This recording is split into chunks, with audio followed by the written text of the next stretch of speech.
Dua nuche a amun kepa jasef sekempet kuma nebu. Sahe e hene siache em ari e nebu. Anukpa im e nuche uputi ak e nuche ua maa nujetian head. Setemu in isifte shae nufe in i em in i amaktu ech.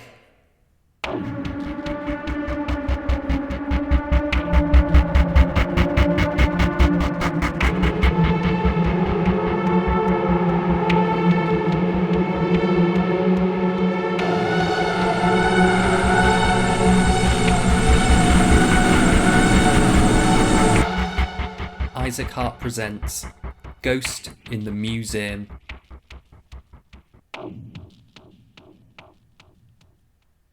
Episode 10. The Hidden One.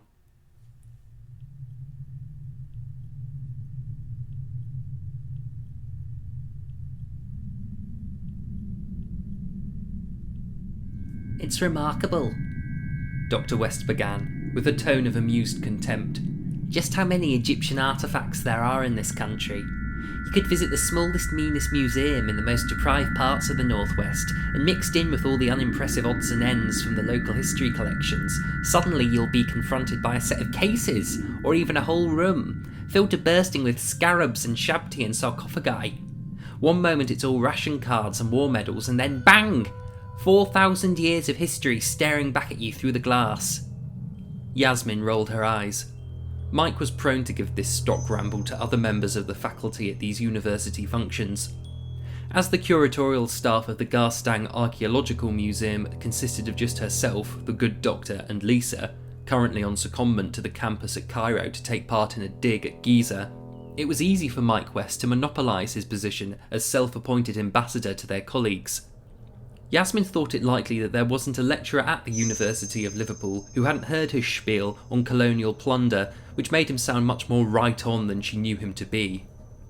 Bolton has 4 whole rooms, complete with temple walls and mummies, Mike continued, holding court to a small gaggle of interested staff members Yasmin thought she recognised from the English department. The Atkinson in Southport, they have the Goodison collection from Bootle, a whole wall of shabti and a handful of Hellenistic coins, Ptolemy VIII if I remember. And Wigan, the whole museum is just one room behind the town hall, and even they've got 3 sarcophagi and an alabaster death mask. It wasn't that what Mike was saying was untrue. Yasmin of all people had imbibed the injustice of Egypt's cultural heritage being scattered across museums and galleries in Europe and America. Her mother had been Egyptian and had never let her forget it. How would the English feel if Stonehenge had been picked up and taken to Alexandria? We would never hear the end of it. She'd been fond of saying that to her archaeologist father as they bickered good-naturedly over the breakfast table, while Yasmin and her brother had pulled faces at each other over their cereal. Yasmin missed her mother very much. It must be something else, one of the lecturers rapped by Mike's monologue sighed. To actually be in Egypt, to see all of those things in their original location, not just in bits. Mike nodded sagely. Life-affirming, that's all I'll say. To be stared down at by the colossi of Ramses at Abu Simbel, standing just where they were placed millennia ago. Yasmin chuckled to herself as she left the meeting room. Abu Simbel, of course, had been moved from its original location when the Aswan Dam was built. Mike always cared more for poetry than accuracy. He was in that respect a perfect curator. The babble of inane discussion soon faded away as Yasmin walked down the glass-fronted corridor of the Mountford building. She glanced out at the setting sun, the Liverpool skyline dissolving into shadow as it dipped below the Mersey. The white spurs of the Metropolitan Cathedral lay ahead of her, squatting atop Lutyens' abandoned stone crypt like a skeletal spaceship, while behind her the red brick facade of the Victoria Gallery glinted rosily in the dusklight, the upper floors of the museum still boarded up as its restoration dragged on. It was quiet now, and Yasmin could feel the heaviness of the day's work settle on her bones. She yawned involuntarily. It should be illegal to have these parties after a full day's work, she thought to herself dryly.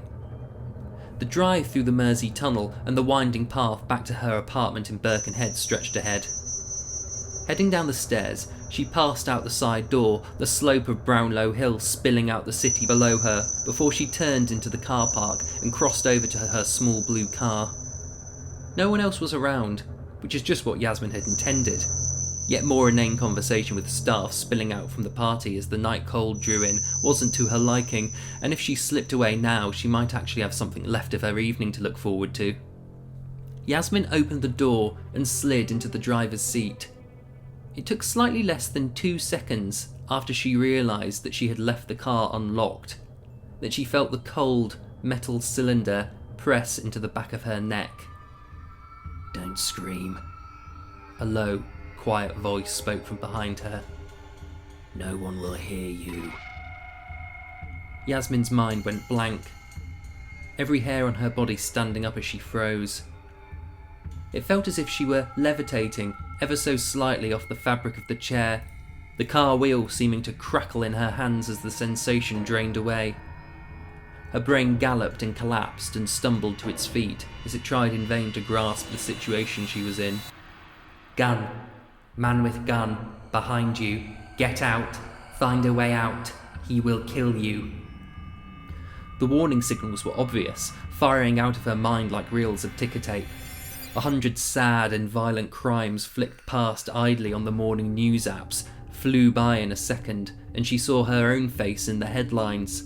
Another dead woman plastered on the papers in her graduation robes or in her Garstang lanyard.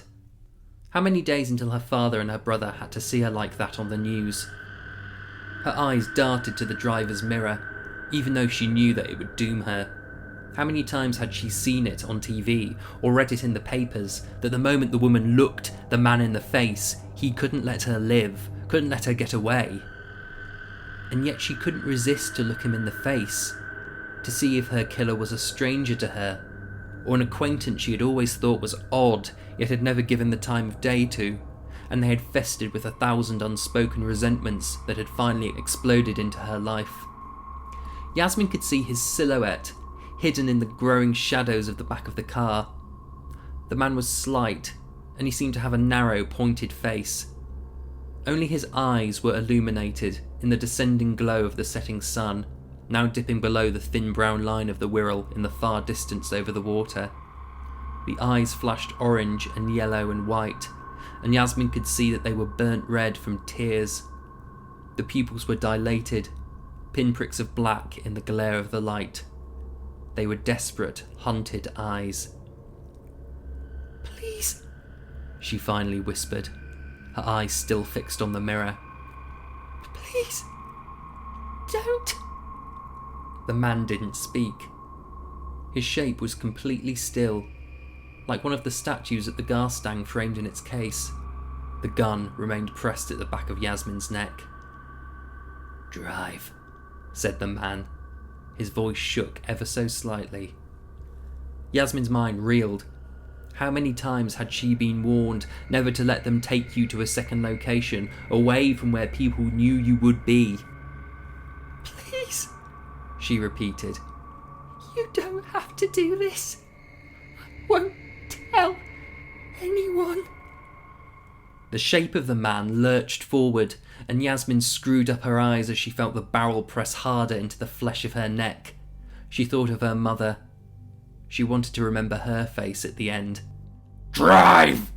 The man seethed with a barely restrained sense of urgency.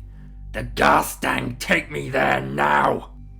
Yasmin's confusion sunk ever deeper. The Garstang? Why would this stranger want to take her to the one place she knew better than her own house, to do whatever he intended to do? Come to think of it, how did this man know that she worked there? The possibility that this was indeed someone she knew disturbed her even more than him being an unknown. What face would she see when he stepped out of the shadows? The man thumped the back of the seat next to her, and Yasmin yelped with fright. "Drive!" he yelled, his voice cracking. "Drive, or I'll shoot, I swear it!" Yasmin wasn't prepared to argue. She pressed down on the accelerator and sped out of the car park as fast as she dared. Her heart beat painfully in her chest, and she stared straight ahead, down the slope of Brownlow Hill as she turned in the direction of the museum, where she had left just a few hours earlier, the only concerns on her mind being Mike's holier-than-thou ramblings on Egyptology. It all seemed so very petty now. The man was crying behind her. "I don't want to," he muttered. "I really don't want to. It's his fault. It's all his fault."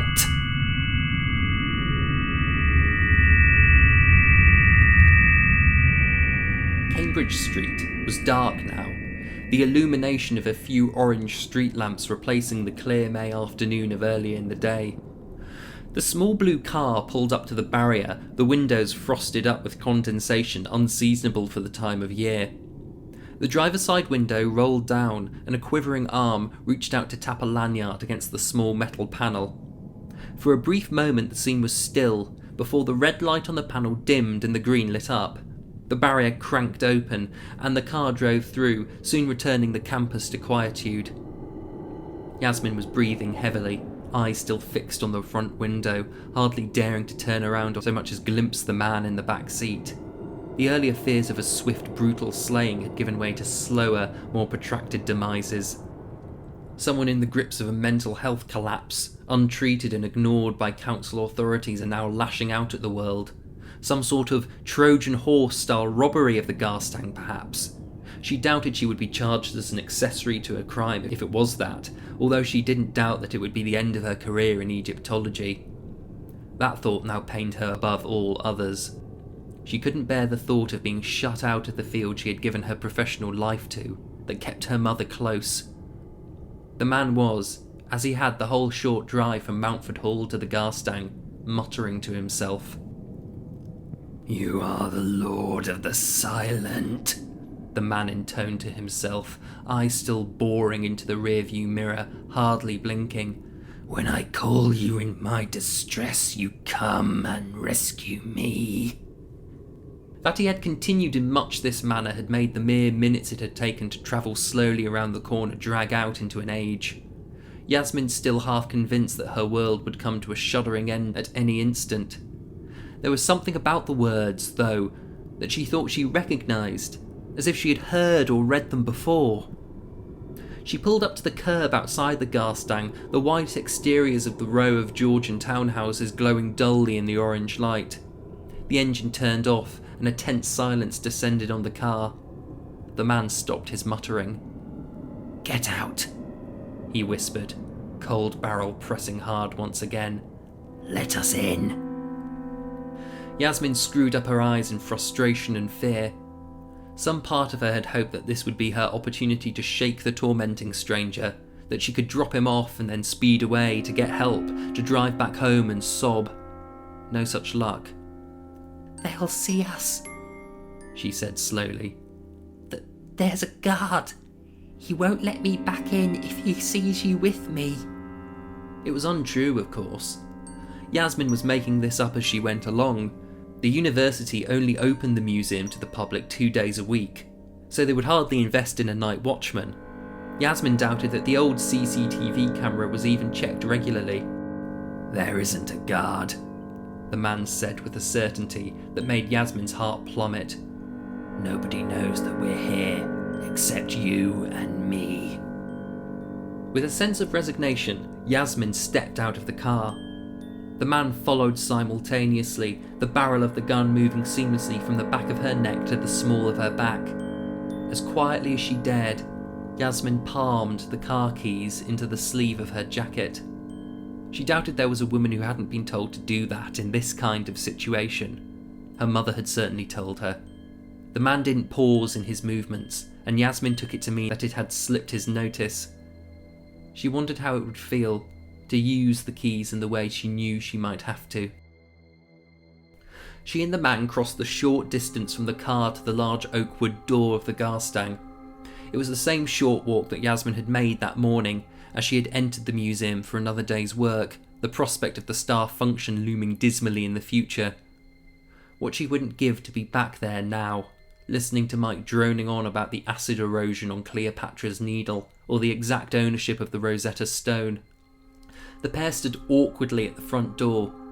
In the corner of her eye, Yasmin thought she could see the man looking this way and that behind her, checking that there was indeed no one else apart from them. The gun pressed menacingly forward. Yasmin gulped, her breathing shallow, as she tapped her lanyard against the electronic lock, disabled the alarm, and she and the man disappeared into the darkness of the museum. The door curled inwards slowly on its timed spring, the slither of orange light diminishing until they were both plunged into blackness. A second later, the automatic light switched on, illuminating the antiseptic beige walls of the Garstang. The dull, white-painted skirting board was the only sop to the elegance of the townhouse as it once was, before it had been gutted and the modern neutral museum space had been retrofitted within. Yasmin imagined it must once have belonged to some Liverpool merchant, fat on the proceeds of slavery, keeping his household and his servants in the grand surroundings. It had always struck Yasmin, that dissonance between the outside and the inside of a place, that something that could appear to be one thing could, sometimes, be something else entirely. "What do you want?" she finally breathed, still not turning around. "The cases are alarmed. If you take anything..." She chose to leave that sentence hanging. If you take anything, the police will know. Yasmin didn't think it wise to mention the police to the man. She couldn't imagine he would take it well. She could hear him behind her, his breathing shallow and erratic. He sounded like a man at the edge of a diving board, staring at water far below and marshalling the courage to jump. What exactly he was building himself up to seemed less clear than at any time since the ordeal had begun. "I'm not taking anything," he breathed, his voice low and strained. "I don't want anything from you." Yasmin could feel a new emotion scalding its way up her chest now. Anger swelled inside her like an acid reflux. If he wasn't going to kill her or rob her workplace, what on earth did this tormentor want from her? "Then why," she whispered, trying to control herself, "have you got a gun to my back?" The weapon didn't move. A horrid, tingling sensation clenched the back of Yasmin's neck. She felt the man lean in, and when he next spoke, the voice was dreadfully close. "Because I need you to see," he spoke, voice barely above a whisper. "I need you to see, and to not run away. It'll be over soon. I'm sorry. I'm sorry it has to be you, Yasmin." Yasmin knew that she had never uttered her name to the man. The feeling of hopelessness that overwhelmed her was annihilating. The man knew everything. She hadn't even seen his face. She was in his power, and there was no way to escape. "The gallery," the man said blankly. "The Egypt rooms." The two of them walked slowly through the double doors, through the narrow corridor, and into the main part of the museum. The Garstang was a university collection, not a great institution, and consisted in its entirety of just 5 galleries arranged in a circle, with the exit returning visitors to the small entrance hall and reception. Yasmin and the man walked through the dimly lit galleries, past the faint light of the illuminated cases in the darkness. The first room was a smattering of Roman coins, Augustus and Claudius, to Diocletian and Constantine, scowling from their rusted circles as they crept by. Shards of ancient Greek pots and votive urns, and a few shattered rumps of statuary, adorned the second room, the worn heads of Zeus, Amun and Aphrodite staring sightlessly as they crossed into the third and fourth rooms. These were the Nubian galleries, with their distorted approximations of the Egyptian pantheon carved in wood and ivory, uncanny in their distorted faces and features. And then they were there, stood in the fifth and final gallery. The Egypt room was an almost perfect square, its cases filled with the curiosities that John Garstang had collected on his expeditions to Egypt over a century earlier. Beaded necklaces and hawk's head amulets of lapis lazuli glinted in the shadows. Rough-hewn sarcophagi, their untidy painting revealing the degrading craftsmanship of the later dynasties, stood in the middle of the room, loomed over by cracked and fading coffin lids, overlarge plaster faces bearing the benign expressions of their now nameless and forgotten owners, who had voyaged into eternity in such certitude of the immortality of their spirit. Amidst all the pots and trinkets and mummified cats, the prize of the collection stood stock at the far end of the gallery, by the door leading out to reception. It had been quite the coup, and it was not technically part of the museum's collection. It was Lisa, far away in Cairo, who had secured the loan of the small black granite sculpture from the city's brand new museum to the small university rooms half a world away. It had cost them dear. In exchange, Lisa had agreed to provide archaeological assistance to Egypt's Antiquities Department on very generous terms for an extended period. But the stern visage of the god Amun-Ra held the few visitors to the museum spellbound whenever they first laid eyes upon it. Only the battered head of the god was left from the statue, the nose chipped, the pharaonic headdress peppered with bite-like holes, the pedestal it once would have stood upon long gone. But the power of that blank, enigmatic stare reminded Yasmin every day of why she had followed in her mother's footsteps to pursue a career in Egyptology. It was a lordly gaze of a far-distant potentate, all-knowing and never telling, his thoughts as obscure as the shifting of the sands that had buried the sculpture and the age that had made it. Yasmin was lost in the gaze of the god, everything else falling away for a few moments, before the press of the gun moved from the small of her back, traced up her spine, and settled once more on the nape of her neck, the cold metal circle pressing down. The man shifted, and Yasmin thought she could feel him staring at the statue too. If this isn't a robbery, she thought dismally, there are easier ways to get a private viewing. The inscription. The man spoke, urgency in his voice. What does it say?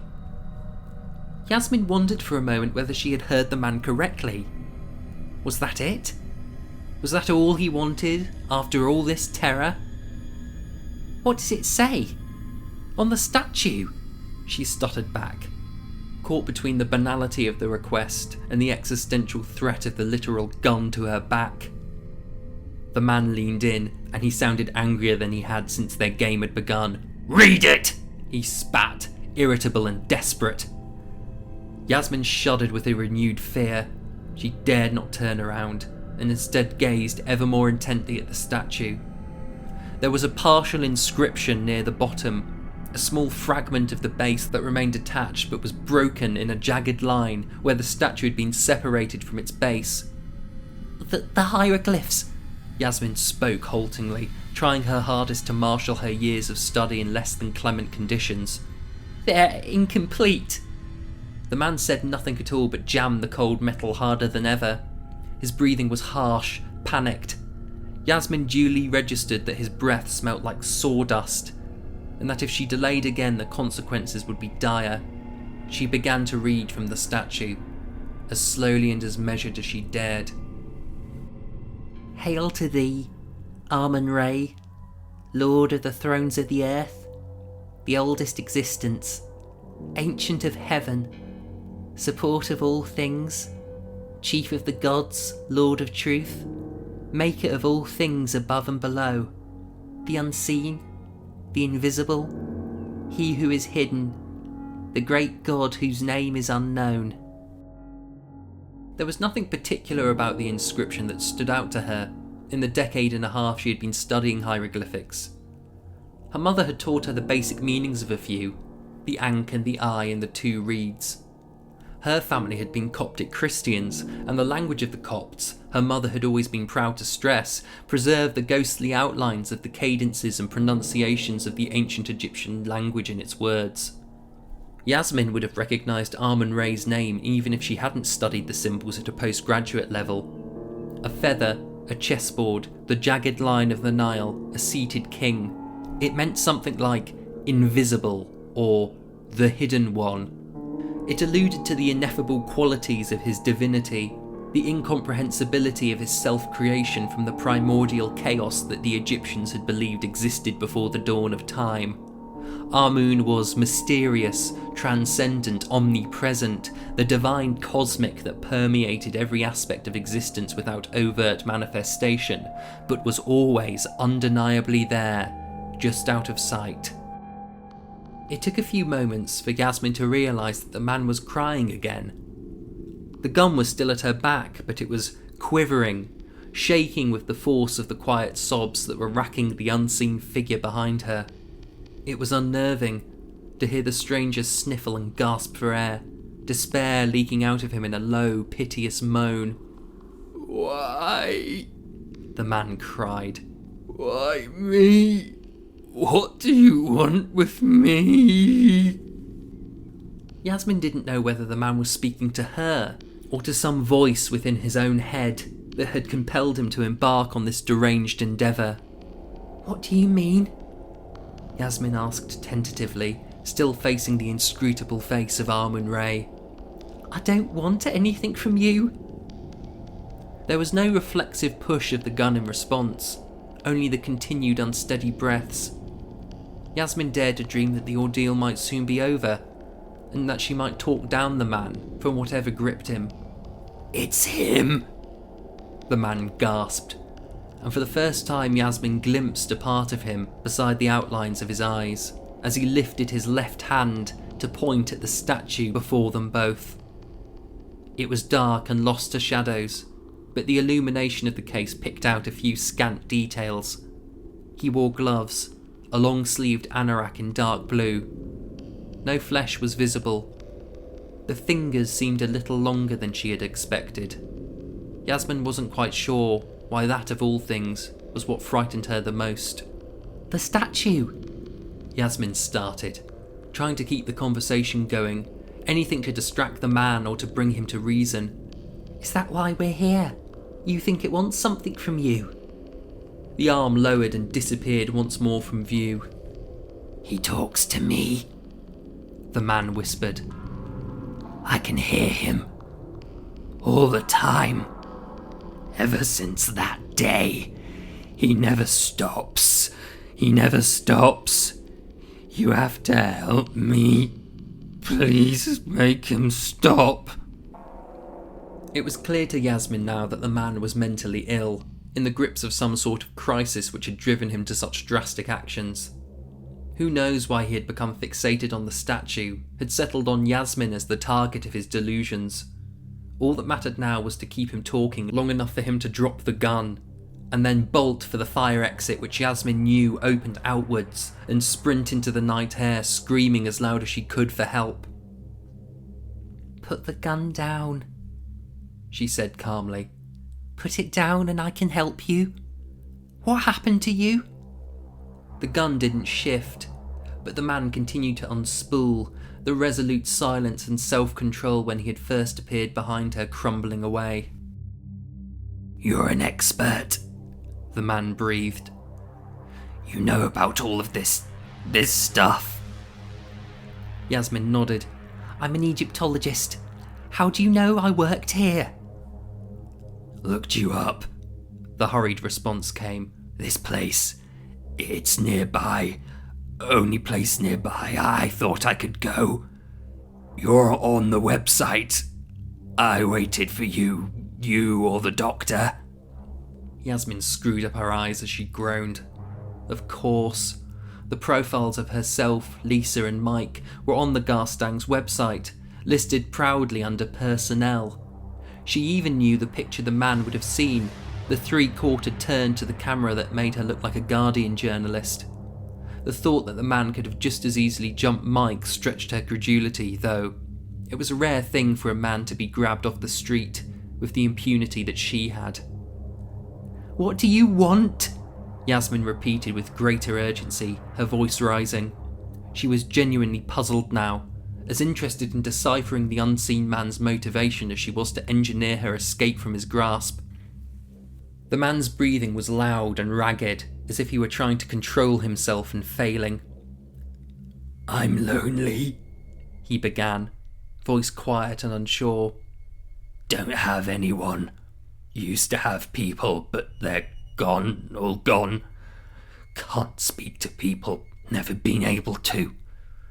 Always loved history when I was a kid. Loved Egypt mummies. To think I was a morbid child. He let out a sad, empty chuckle that suggested to Yasmin a whole private universe of desolation for this sad, desperate man. Works fine, though I don't much enjoy it, he continued, the pace of his voice increasingly feverish. Never figured out what I wanted to do. Tried to work here at the World Museum. Never heard back when I applied. Then, a few years ago, I decided, screw it, it's my life. Need to do the things I want to do. So I went to Egypt with a tour group, alone. The man suddenly leaned horribly forward, and Yasmin found herself forced towards the statue of Amun-Ra, so that she was almost nose to nose with his face. The gun was shaking. She could feel the cold metal tube moving haphazardly around her back. "Put the gun down!" she repeated, half pleading, half reasoning. "You don't need to do this. I want to help you. What's your name?" The man ignored her, plunging ahead with his tale. Alone. 10, 12 other people with me, all couples or friends, and I was so alone. I was there, in all these places I dreamed of seeing when I was a kid. The pyramids, Valley of the Kings, all of it, and I just felt so alone. Nothing filled the hole. It was just bricks and dust and dead people. I felt nothing. He was crying again. Yasmin could feel the heat from his tears prickling the back of her neck. He seemed distraught, the weight of his sorrows crashing down on him. Yasmin prayed silently as she slipped the car keys from her sleeve to her palm as quietly as she dared. And then, the man said in a halting tone, the last day, before I flew back, Karnak. We'd arrived there the day before, night train from Aswan. It was so hot. 45 degrees. Water didn't do anything, couldn't catch my breath. We were being shown around the temple, his temple. Amun-Ra. It was his house. God, why me? The man let out an agonised whine, and Yasmin steeled herself to spin round, to finally look at her tormentor in the face as she jammed the keys into the dark void of his face. Moments ticked by. She didn't move.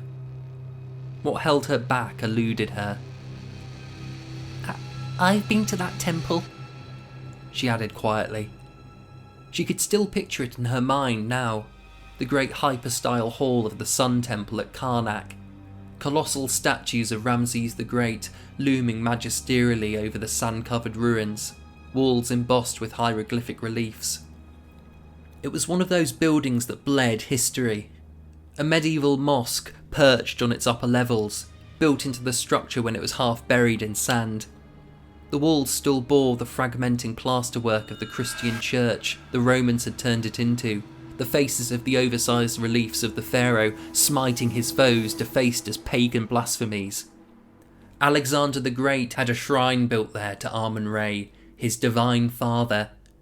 It was that thought that had awed Yasmin when she and her mother had stood in Karnak with her brother. That Alexander had touched these walls, when all other trace of him and his world had long ago turned to dust. "Then you know?" the man breathed, expectantly, as if he were willing some part of Yasmin to understand. "You know that feeling? He's still there, Amun-Ra. I understand that now. That feeling you get in old buildings, old places. It's not ghosts, not history, not the past sticking around. It's them, the old gods. We might have forgotten them. They haven't forgotten us, Yasmin. They still think about us." The man had clearly lost it, whatever combination of depression and heat stroke he had experienced in Karnak having tipped him over the edge. Yasmin shook herself from her reverie. She needed to shake the man. She had needed to be rid of him, however long ago it was that she first fell into his grasp. She clenched her fist, suppressing a yelp as the keys dug into her palm. "What do you mean?" she said, frustrated. "God's sake, what do you want?" He was quiet for a long time. The halogen hum of the lights on the cases the only noise in the small gallery. When the man spoke again, it was in a calm, measured tone, as if all of his woes had suddenly been cast away. "I saw him," he said flatly. "I wandered off from the group, looking around the temple. Didn't realise how much time must have passed. And when I looked around the place, it was nearly empty. All the tourists, it was like they'd cleared off. Sun was setting. I didn't want to be left behind, but I couldn't. The exit, the way out, it just wasn't there anymore. Walked around for what felt like forever, but it just went on and on, just columns and walls and statues. Thought, this is it, you've gone mad. And that's when I saw him." The left arm appeared once more at Yasmin's side, gesturing at the statue in its cold, lifeless eyes. "Amun-Ra? Yasmin whispered. You saw... What do you mean you saw him?" The arm turned, palm outstretched to the ceiling, like a supplicant before a shrine. "I thought he was just a local," the man spoke, his voice filled with wonder. "One of those men who hangs around the ruins, shows you something and then asks for a tip. Always ignored them, never wanted to barter. But I needed to get out, so I asked him, show me the way out and I'll tip you. Come with me, my friend," he said. Such a kind face. "We shall find the way out, inshallah." I followed him, but we just seemed to be getting deeper and deeper into the temple. Darker and darker it got, and then it was twilight. Sky, ceiling, purple. "Where are we going?" I ask him, and he just smiles. "You will see soon, inshallah." Was that what all this was about? Yasmin thought.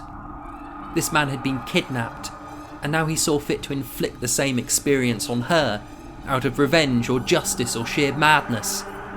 She was the proxy for this anonymous Egyptian, a whole people who had borne the weight of their culture being torn away, dismembered and cast to the winds, to be shoved into barely glimpsed cases in Wigan and Southport and Bolton. They hustled for a few dollar coins, while men like Mike West tore away another statue, another totem of their long-gone greatness, in the name of some great abstract, like knowledge or understanding. Yasmin had had enough. "Let me go," she said firmly. "This has gone on too long.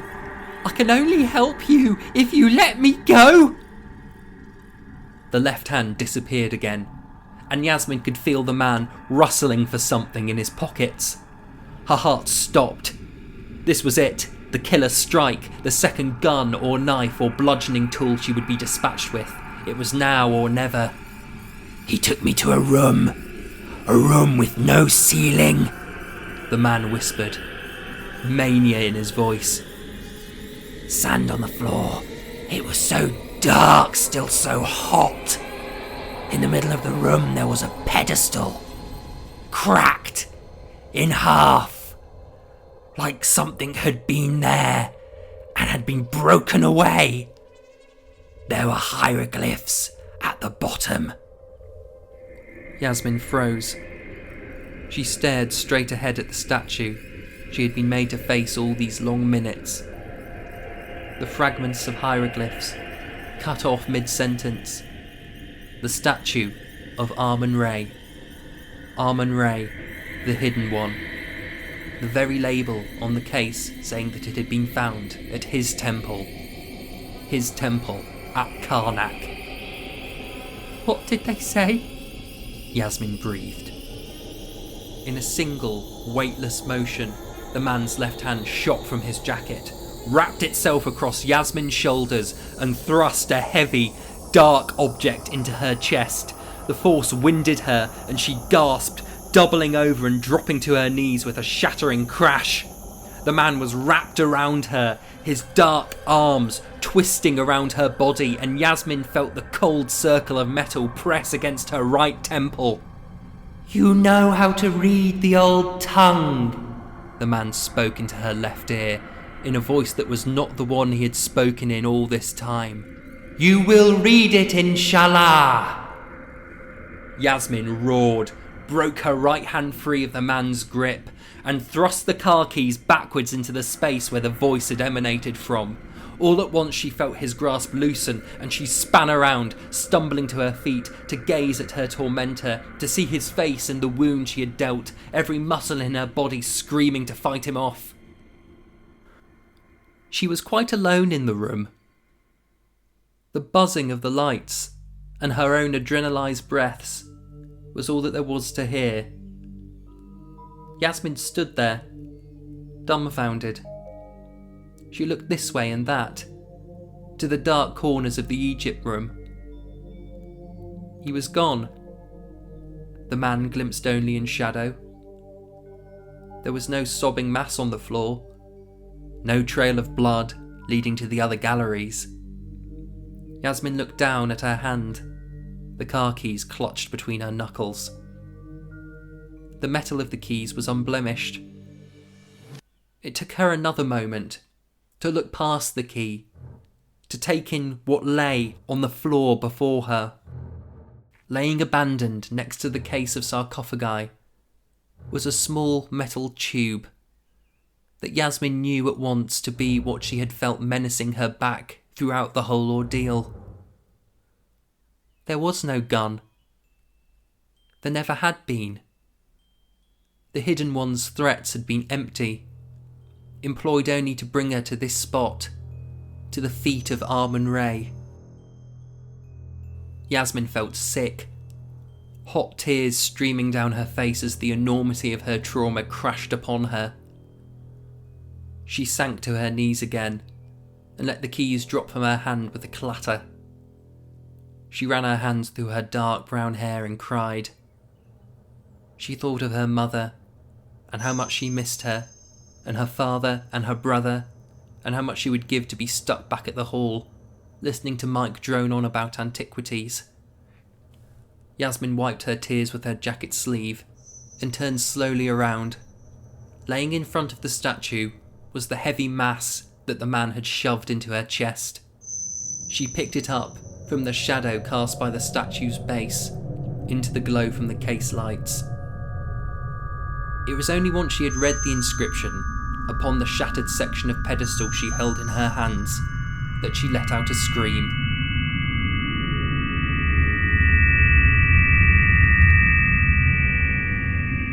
"Honestly, they're dropping like flies?" Dr. West snorted irritably as he rifled through the papers at his desk at the gas stang. "The guys at the Victoria Gallery never have to deal with staff shortages like this. Yasmin wasn't due off for another 2 months." Lisa eyed him incredulously. "Come on, Mike," she sighed, unpacking her case. "Yaz has had a horrible time of it. She got carjacked. It's only been a few years since her mum died, who was your boss, wasn't she? I'm not surprised the stress got to her. I think she deserves a break more than most." Mike grumbled and cast his eyes back to his papers. Lisa could tell he was out of his comfort zone whenever he wasn't being treated as a world authority. "Well, I suppose she'll be doing good work over in Cairo," he muttered. "Lucky for her the antiquities department was so willing to let you swap with her. Where's she staying again? Not at the hotel." Lisa smiled to herself. "She's with her uncle in Alexandria. Sounded like she was relieved to get there when I spoke to her last night. Something about wanting to be around whole buildings and not just fragments for a change." Mike looked up from his desk, offended. "She's one to talk about fragments. She had to take the Amun-Ra statue back with her. Why? That was the centrepiece of the exhibition. It's going to need a complete do-over now."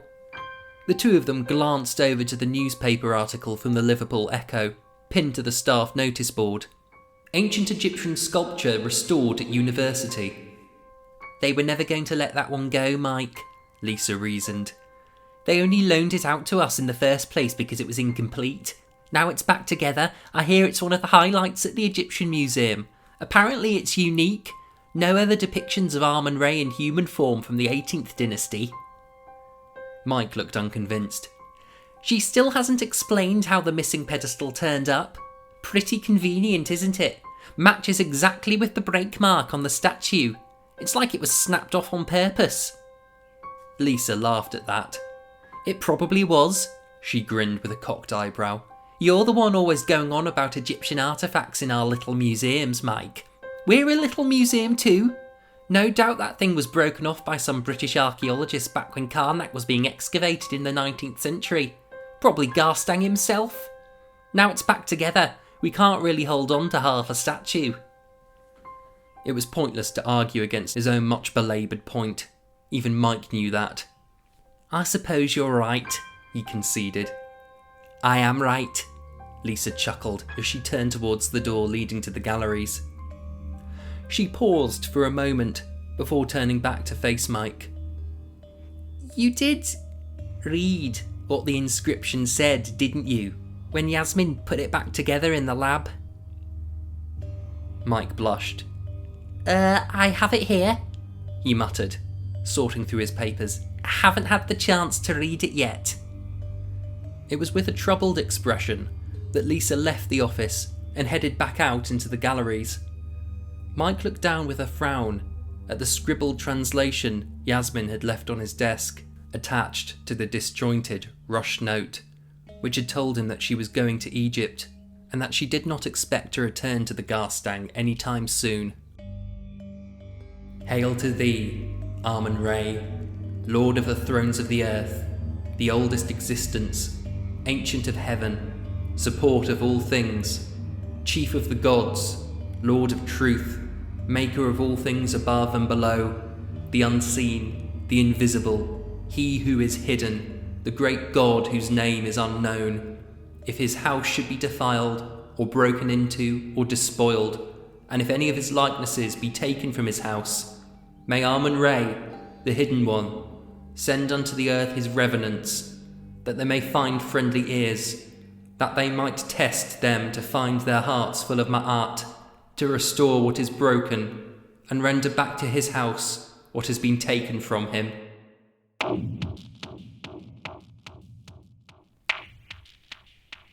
The Hidden One was written and performed by Isaac Hart.